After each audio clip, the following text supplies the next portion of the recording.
One can imagine if there is a scenario down there where there are 5 people in a submersible that's stricken, there would be everything going on to bring that back up.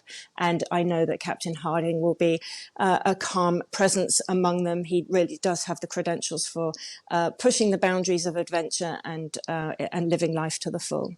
Good evening. Thank you. Let's just outline what we know, Jackie, if that's okay. You've been looking in depth at this story. The vessel went below the surface about 24 hours ago, and the question is, how long do the expedition, the company involved in this, how long do they have to try and find the vessel?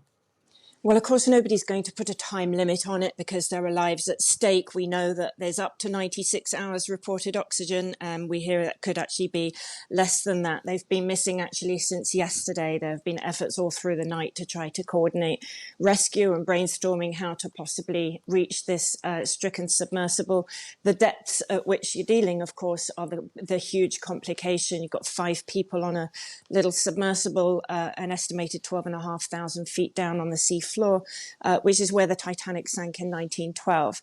And nobody is yet giving up. I know a whole number of people who know all the folks aboard who are not talking in terms of this being a farewell. They are talking about hope. They are talking about time having not run out. They're talking about a race against time, and nobody is yet writing these folks off.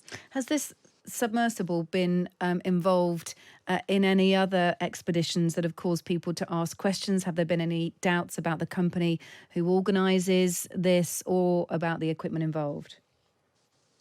OceanGate's expeditions are commercial expeditions, so they take paying passengers, and then that helps to also co-fund some of the science that goes on and the survey work in the deep.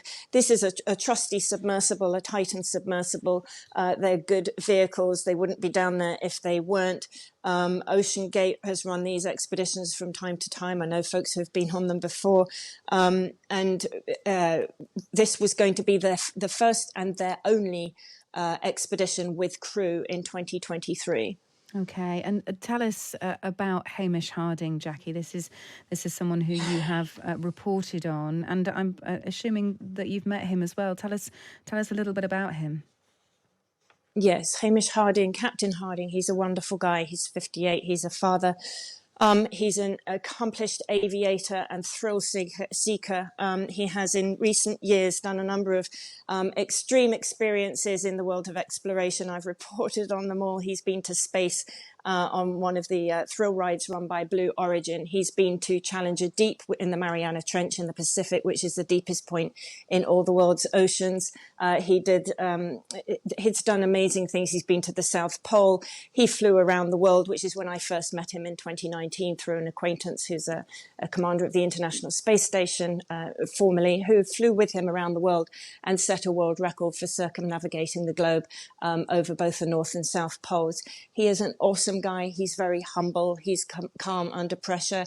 He's the sweetest, and he's not given to letting stress get the better of him. One can imagine if there is a scenario down there where there are 5 people in a submersible that's stricken, there would be everything going on to bring that back up. And I know that Captain Harding will be a calm presence among them. He really does have the credentials for pushing the boundaries of adventure and living life to the full.